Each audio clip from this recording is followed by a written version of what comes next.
প্রিয় গল্প সাথী, সপ্তাহের সেরা গল্পর পক্ষ থেকে আপনাদের জানাই অনেক অনেক শুভেচ্ছা।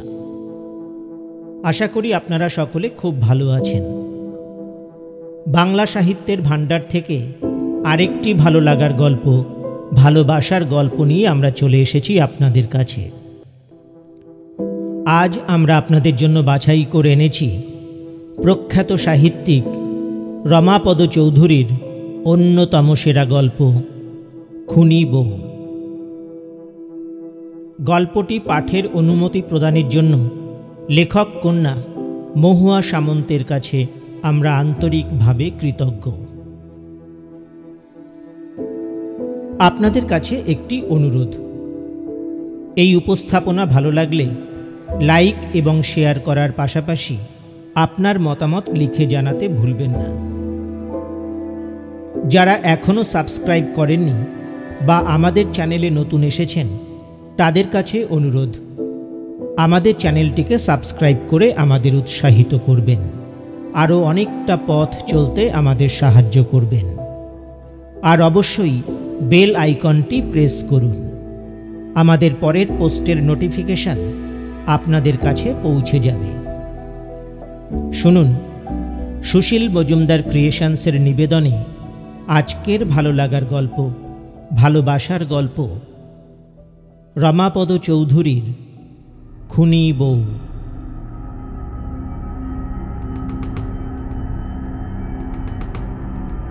পাড়ায় নিভাদির নামই হয়ে গিয়েছিল খুনি বউ। সামনাসামনি ওকে নিভাদি বললেও আড়ালে বন্ধুদের সঙ্গে আলোচনায় আমি অনেক সময় খুনি বউ বলে ফেলতাম। এ নামকরণ হয়েছিল সেই প্রথম দিন থেকে, যেদিন খবরটা প্রথম দেখলাম খবরের কাগজে। যেদিন সন্ধ্যের সময় নিভাদি এসে উঠলেন মধু স্যাকরা লেনের একতলাটায়। মধু স্যাকরা লেনে তখন বেশ অন্ধকার নেমেছে আর গুড়ি গুড়ি বৃষ্টি পড়ছে অবিরত। দোতলার বারান্দায় নির্জন গলিটার দিকে তাকিয়েছিলাম এক দৃষ্টে।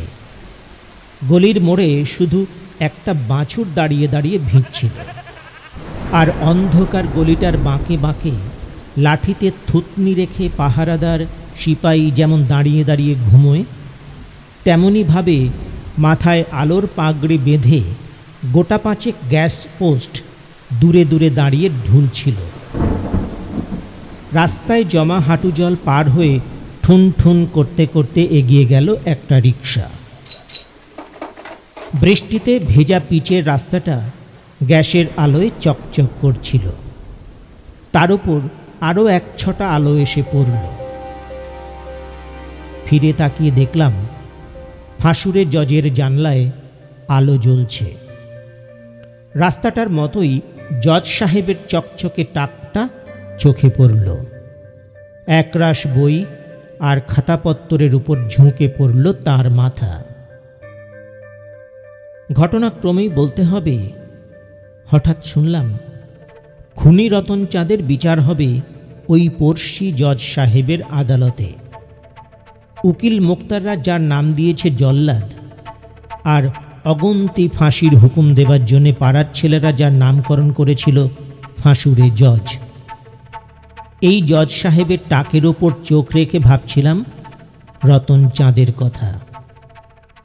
এমন সময় ক্যাঁচ কোঁচ শব্দ করে গলিতে ঢুকল একটা ফিটল।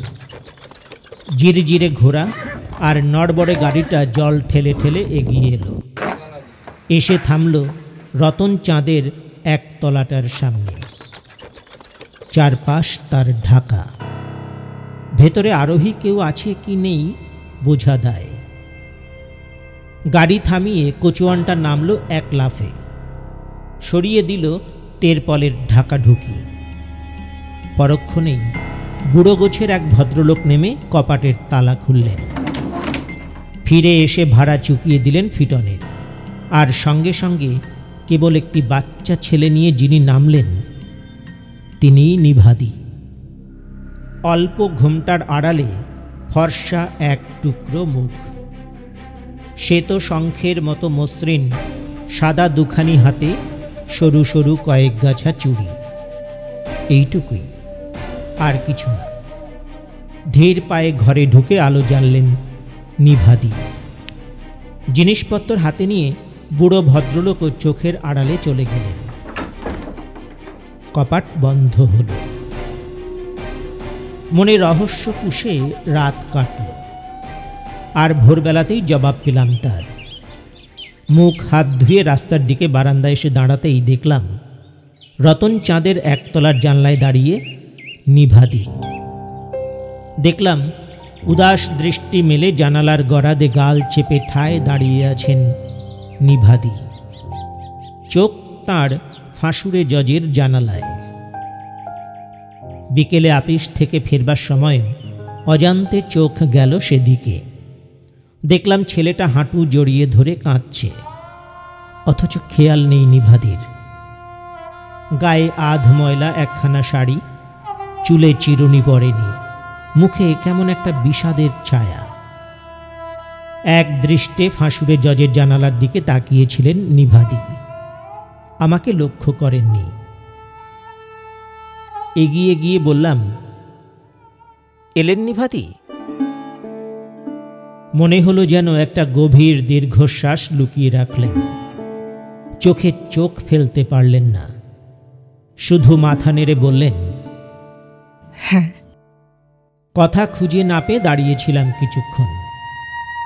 নিভাদি কপাট খুলে শান্ত গলায় বললেন, এসো। গিয়ে বসলাম ঘরে। আর বসার পর কেবলই ইচ্ছে হলো উঠে পড়তে। কি বলবো, কিভাবে বলবো, কিছুই খুঁজে পেলাম না। চটির শব্দ তুলে ঘরে ঢুকলেন নিভাদির বাবা। আমার দিকে চোখ পড়তেই অস্বস্তিতে এদিক ওদিক কি যেন খুঁজলেন। তারপর ধীরে ধীরে এসে বসলেন বেতের মোড়াটার উপর। বললেন, কি যে করব, কি যে করা যায়। বুঝলাম দুশ্চিন্তায় কাঁপছেন ভদ্রলোক। জিজ্ঞেস করলাম, ভালো উকিলের ব্যবস্থা করেছেন তো? বিষণ্ণ হাসি হাসলেন উনি। ভালো উকিল? যে জজের আদালতে মামলা পড়েছে। বললাম, উকিলকে বলুন না অন্য কারো কোর্টে বদলে নিতে। কথাটা শুনে চকিতে একবার নিভাদির মুখের দিকে তাকালেন উনি। তারপর আবার মাথা নিচু করে রইলেন। খানিক পরে যেমন চটি চটচট করতে করতে এসেছিলেন, তেমনি চলে গেলেন আবার পাশের ঘরে। আর নিভাদি হঠাৎ প্রশ্ন করলেন, আচ্ছা, বিশ্বাস হয় তোমার? ও ও এমন জঘন্য কাজ করতে পারে? সান্ত্বনা দেবার জন্যই হয়তো বললাম, কখনো না। কিছুক্ষণ চুপ করে থেকে নিভাদি বললেন, তোমাদের এই ফাঁসুড়ে জজের কোর্টে নাকি কেউ কখনো খালাস পায়নি? মুখে হাসি টেনে বললাম, মিছে কথা। এতক্ষণে একটু ম্লান হাসি হাসলেন নিভাদি। তাই বলো? যতদিন না ভাইও খালাস হয়ে আসছে, ঘুমোতে পারছি না রাত্রিরে। সারা গায়ে কেমন যেন জ্বালা জ্বালা করছে। ডাক্তার বলছে খুব ভয় পেলে নাকি এরকম হয়। বললাম, হ্যাঁ, বেশি নার্ভাস হলে জ্বর হয় অনেক সময়। নিভাদি দীর্ঘশ্বাস ফেললেন।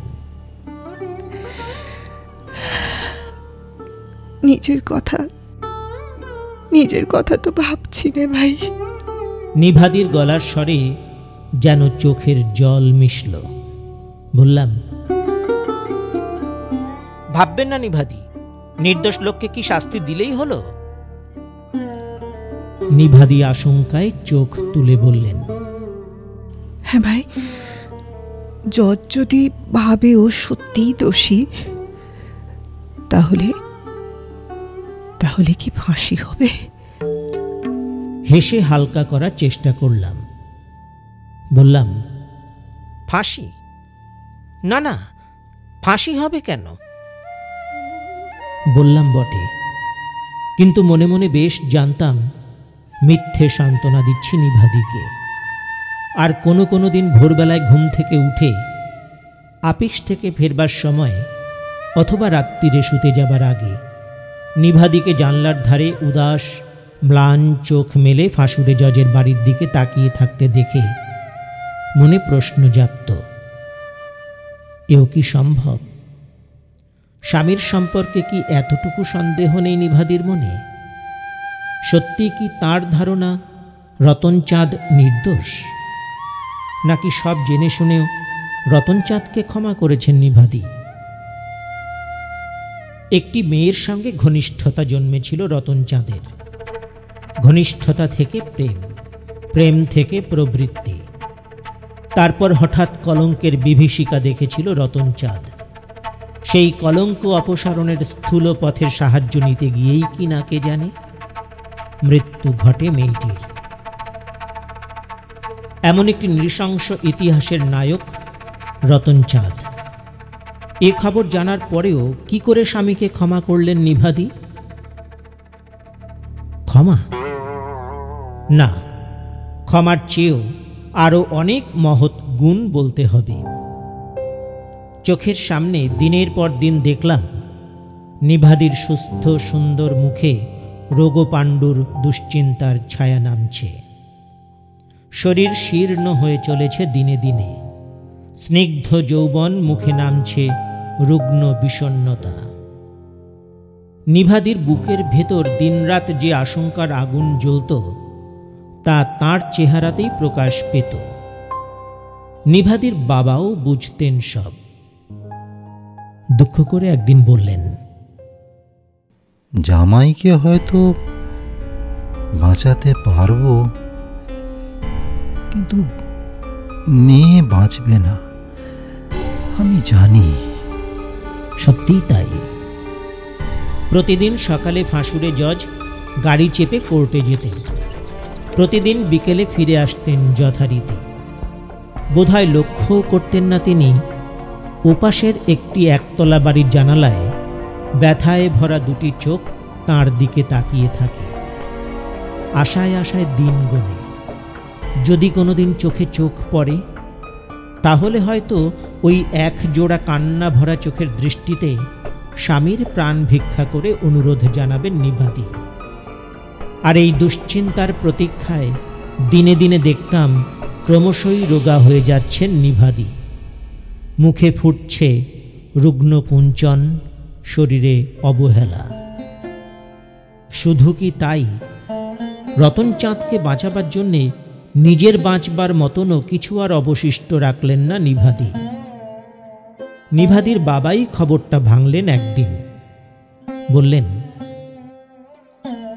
খরচ খরচা তো কম হচ্ছে না, তবু মেয়ের সিঁথির সিঁদুর বজায় রাখার জন্য বিষয় সম্পত্তি সব বিক্রি করে দিলাম। শুধু বিষয় সম্পত্তিই নয়, হঠাৎ লক্ষ্য করলাম নিভাদির হাতের চুরির সংখ্যা যেন বেশ কিছু কমে গেছে। গলার হারে তবু কণ্ঠা ঢাকা ছিল, তাও দেখা গেল না আর। পাড়ার মেয়েরা বলা বলি করত, এমন স্ত্রীর কিনা অমন স্বামী। আমরাও একথা বলা বলি করতাম। সর্বস্ব পণ করেও নিভাদি এমন স্বামীকেই বাঁচাতে চায় যে কিনা স্ত্রীর বিশ্বাসের মূল্য দেয় না, অন্য মেয়ের আকর্ষণে ছুটে বেড়ায়, তারপর একদিন সেই মেয়েকেই খুন করার দায় অভিযুক্ত হয়। নিভাদির ভাগ্যে কিনা সেই রতনচাঁদের মতো স্বামী। নিভাদির জন্য দুঃখের দীর্ঘশ্বাস ফেলতাম আমরা। আর নিভাদি বলতেন, আমি বিশ্বাস করি না ভাই, আমি বিশ্বাস করি না। সব মিছে কথা, সব পুলিশের কারসাজি। ও কখনো এমন কাজ করতে পারে? ও খুন করবে? মেয়েদের মতো নরম হাত, তুমি তো দেখোনি, চাপার কলির মতো আঙুল, সেই হাতে না। অবিশ্বাসের হাসি হাসতেন নিভাদি, আর তার কথা শুনতে শুনতে আমাদেরও কেমন যেন অবিশ্বাস হতো। নিভাদি বলতেন, আমি সব সহ্য করতে পারি ভাই, আমি সব সহ্য করতে পারি, কিন্তু দুশ্চরিত্র পুরুষ আমার দু চক্ষের বিষ। আমার কি মনে হয় জানো, এমনি ধারার কোনো লোকই ওকে মামলায় জড়িয়েছে।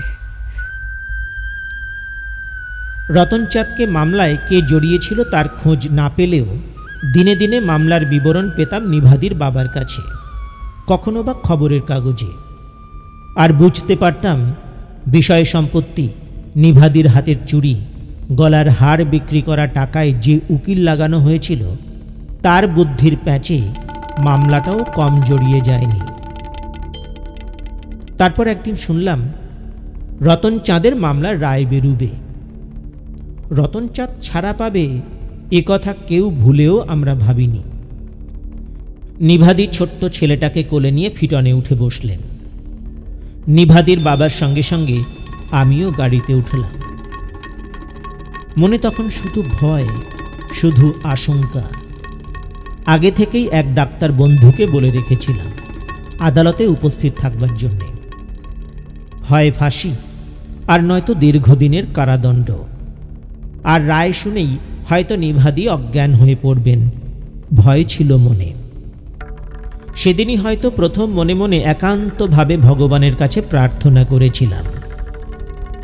শুধু একটা প্রার্থনা ছিল, রতনচাঁদের যেন ফাঁসি না হয়, তাহলে হয়তো নিভাদিকে বাঁচানো যাবে। কিন্তু রায় শুনে আমরা সবাই চমকে উঠলাম। প্রথমটা নিজের কানকেই যেন বিশ্বাস হলো না। খালাস, সন্দেহের অবকাশে খালাস পেয়ে গেল রতনচাঁদ।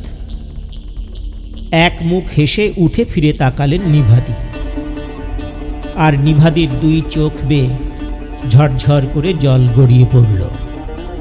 বলেছিলাম না, বলিনি আমি?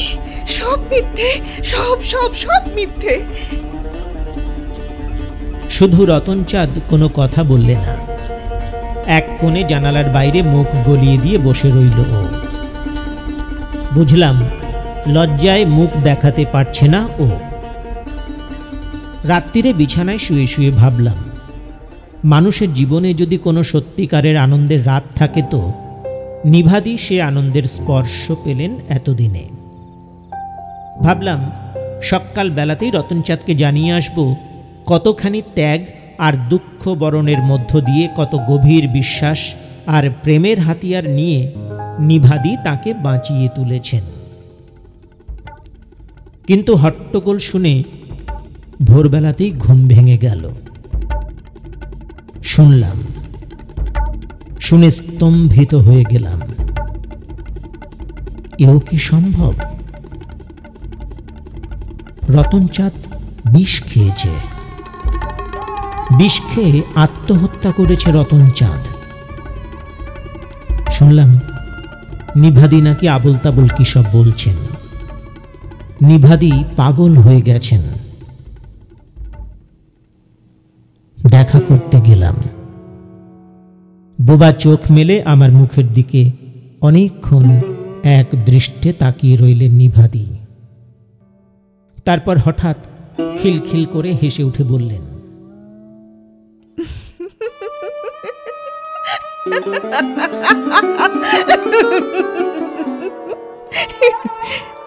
ক্ষমা, ক্ষমা করতে হবে, ক্ষমা। জানো, দুশ্চরিত্র পুরুষ আমার দু চক্ষের বিষ। হ্যাঁ, বেশ বেশ বেশ বেশ।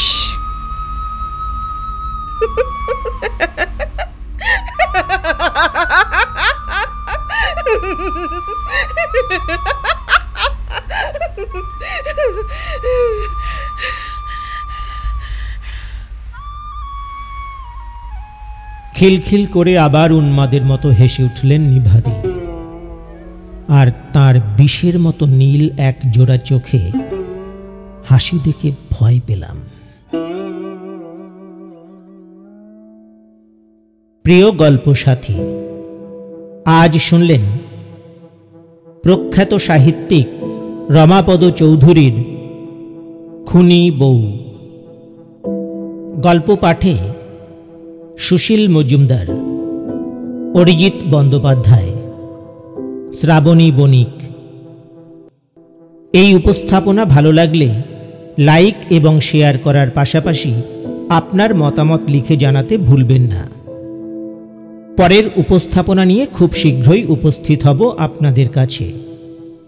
আমাদের পরের উপস্থাপনার নোটিফিকেশন পেতে বেল আইকনটি প্রেস করুন। আর যারা এখনও সাবস্ক্রাইব করেননি বা যারা আমাদের এই চ্যানেলে নতুন এসেছেন তাদের স্বাগত জানিয়ে অনুরোধ করছি, আমাদের চ্যানেলটিকে সাবস্ক্রাইব করে আমাদের উৎসাহিত করবেন, আরও অনেকটা পথ চলতে আমাদের সাহায্য করবেন। আজকের মতো বিদায় নিচ্ছি। আপনাদের সঙ্গে আবার যোগাযোগ হবে পরের উপস্থাপনায়। সকলে ভালো থাকবেন। নমস্কার।